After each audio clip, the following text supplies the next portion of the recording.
Chapter 30, Central Island, 3. Hansu spoke as he looked at Guktai. I was sure we agreed to abide by the rules. We said that you can take the things you earned while hunting, but that we needed to keep a ratio between hunting and defending. Guktai made a slightly anxious face but then quickly shook his head. He couldn't back off here. Then my rebellion was useless. They had grown to the point where nothing can shake them. But this was only possible because Hansu had given them all the power. So he was curious. What did he believe in to hand all the power over to them and raising them like so? I need to find what he is believing in. Their clans were at a level where it couldn't be compared to the ones of the past. Because Hansu in front of them had created a safe measure, they could fight faster and have less casualties. And the non-members under his authority had become closer to him due to his hospitality. Everything from quantity to quality. Their power could not even compare to Hansu when he had crushed the others on the first day. Well, this guy did indeed get strong too. It seemed that he had gotten strong as well. As if he had gotten strong by eating the colorless runes from the dungeon. Though it's amazing that all his runes are colorless. It wasn't that blades didn't go through. How could the speed at which one person gets stronger compare to the speed of 150-160 people getting stronger? And I'm not alone. At least a few clans had the same thoughts as Hansu, and the defenses will fall if they aren't here. So how could he attack him in such a situation? The only reason why they had some leisure was because the 12 clans were defending, and if there is a fight then the defense will break apart. But there's still some leisure. Which meant there exists something that could threaten them. And Guktai did not like the current situation where he did not know what that could be. I need to poke him a bit more. Guktai, who had finished his thoughts, made a leisurely face as he spoke. I mean, come on. Friend. Listen. Would that fairy thing leave us like this? It's logical to be getting strong while we have the leisure to do so. You need to have some flexibility in the rules. Hansu made an amused expression as he spoke. Then why didn't you discuss it with other clansmen? I'm pretty sure it's in the agreement. The ratio of hunting and defense won't be decided by one clan but rather on the consensus of 6 clans. Yarin glared at Guktai in anger. Her clan had taken damage because that guy hadn't followed that rule and acted how he wanted. Jimin, her precious younger sister, was injured and was recovering. Guktai mumbled inwardly. What would it mean to follow such rules? The reason why he had discreetly taken out some forces was to be better than other clans. He knew instinctively. This place was dangerous, but it was a place where they could get stronger much faster than in the other islands. They needed to create a gap here so they can crush down the others after getting higher. But if all the clans were to put with the same ratio of clansmen in the fight, then what would it mean if there were 11 other clans at a similar level as his? Superiority was a result of difference. It hadn't been long since he had come here, but he knew something very important. I must get strong whenever I get the chance to. Without stopping. That was the only way of winning. But I can't say it out loud like that. It was because it was a decision that came up whilst I was thinking. It seemed like everyone was busy. It was an excuse that a dog wouldn't believe, but that was why it was effective. Quickly. Show me what you are believing in. Does he act like this because he believes he can cut off their necks here? Guktai knew that Hansu wasn't somebody dumb. And there were plenty of guards outside. He would get surrounded immediately.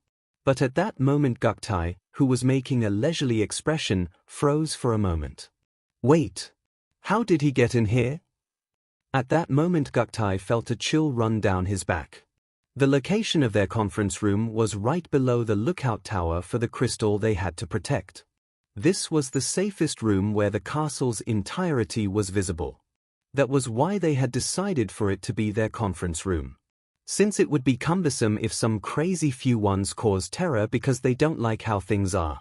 And they had selected the most trusted people in their clans as guards and had set them up outside.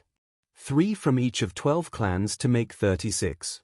The conference doesn't last long, so if it wasn't a number that affected the defense, and as a lord, they should have at least this much privilege. But there was no sound of clashing. Did he perhaps crush them all? Everyone had been looking at Hansu with similar expressions. Hansu chuckled as he laughed. You see, I've gotten a new merchandise these days. To fit the season. And then Hansu sent in a bit of mana onto the bracelet on his wrist. SHSK. Hansu's body quickly disappeared from the sight. The eyes of the lords became cold. That is invisibility. If that was it, then it wouldn't be a problem. Since their perception stat wasn't that bad to the point where they would lose the enemy because they couldn't see something. But they couldn't see where he was. He had disappeared in front of them, but they didn't know where in the room he was. There was something that worked even against their increased perception. There was a skill that helped with perfect invisibility on that bracelet. If a weakling had used it, then it would have been obvious, but they couldn't know because of the bracelet's powers coupled with Hansu's movements. Everyone felt chills run down their back. He had walked through their most trustworthy 36 clansmen. Despite the fact that they were on extreme alert. This meant that the amount of the clan's strength wasn't important. What would it mean if the surrounding army was strong? It would be over right away if he cut your neck in your sleep. He showed it to us on purpose. Why would he show something so precious? Something like that was a hidden card. But he had shown it to them on purpose. It meant do things well on their own. Guktai finally knew why Hansu wasn't interested in the position of a leader. You just need to take down the 12 of us here? He couldn't control the 2,000 people alone. That was impossible no matter how strong he was. But that was possible for clan lords. And that was why he had given 2,000 people over to the clan lords. Since as long as he controlled the 12 of them, it was like controlling all of them. Hansu mumbled inwardly whilst looking at Guktai. I got it right on time. Arankol's bracelet. It absorbed the user's mana to give basic invisibility as well as sending out force waves to interfere with the enemy's perception. And it was something he needed to acquire first in this dungeon of the central island. If this is combined with his movements, then most people wouldn't even be able to find him. Of course it would be useless in battle because of the aura and harsh moments, but this wasn't for such times. He had invested all his time in the dungeon in order to gain this. Well, thankfully I got all my runes up to colorless. Hansu, who had finished his thoughts, showed himself back to the clan lords as he spoke. It may happen that a person makes a mistake. We can solve it with talks. Then the profit you gained from extra hunting will be shared equally with the clansmen participating in the defense, and you can just fix the ratio of hunting and defense tomorrow, right? Oh, and give payments to the injured for compensation. This was exactly like it was written in the original rules. A few clan lords grinded their teeth at this but nodded their heads. They realized that they weren't in a situation to try to show their guts anymore. But Guktai still looked at Hansu just in case. Shall I provoke him a bit more? It hadn't ended yet. Even if they didn't follow the rules, he wasn't in the situation to attack them. Since the castle would become dangerous without them. There was a huge difference between 12 lords and one person. And he probably wasn't the only lord with the same thoughts. But Guktai shook his head after seeing Hansu's eyes. I can't. Those eyes weren't those which would let him go. He was smiling, but the eyes were cold. He had seen those eyes before. It was like this before. Those were the same eyes as when he crushed the 30 people on the first day. He realized after Hansu's eyes, which were looking for a reason to give a good lesson. He was looking at it in such a way that if he beat one down in order to show the others, then it would be fine. He hadn't killed them before, but there was no proof that he wouldn't this time. Just this much for today. Ududuk. Guktai took a step back after mumbling inside his head. He couldn't stand the fact that somebody else was above him. He really did not like that. And that was why he wanted to have a stronger power than others. But Hansu had clearly shown him who was holding on to his lifeline. His rage was bubbling, but he had to retreat for today. I shall excuse you just for a while. Guktai was a person who firmly believed in the limitations of one person's strength. The person in front of him was a bit different, and that was why he had lost superiority here, but eventually a chance will come along again. The conference ended like so, and Hansa chuckled as he looked at the people walking down. Well, somebody who uses their head is better. You can't give up on a blade because the edge was too sharp and it might cut you. It was better the sharper it was. Not listening to my words is in the expectations as well. There would be nobody left on this island if he cut off their heads because he didn't like them or because they were greedy. All of the tutorial was full of greedy people, it was just that the degree of their greediness was different. It wasn't that all of them had turned greedy in just 10 days. Since 10 days was a bit too short to change one's true nature which they had lived with for decades. But 10 days was more than enough to kill of every kind person who would care for others. And people realized as others quickly died off next to them, that encouraging good and punishing evil was only possible in a book or something.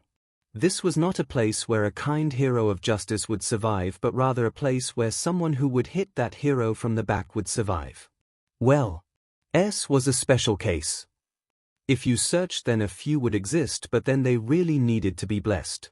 Since it meant that they had the luck and skill to keep their kind-heartedness whilst surviving. There weren't many people who weren't greedy in front of death, and the people who had survived were learning of these things very quickly. The game was very long and they could only survive by crushing others on the island above. So how much would their insides hurt since they had to distribute things fairly in such a situation?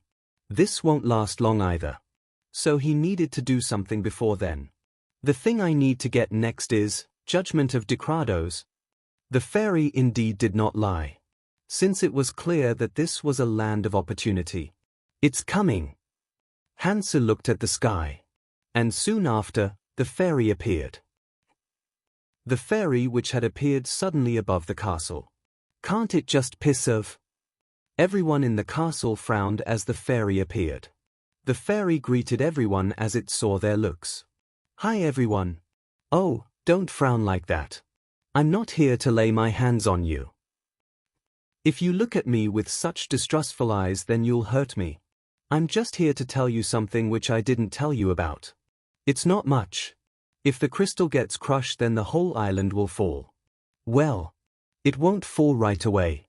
It'll fall slowly in about 10 to 20 days.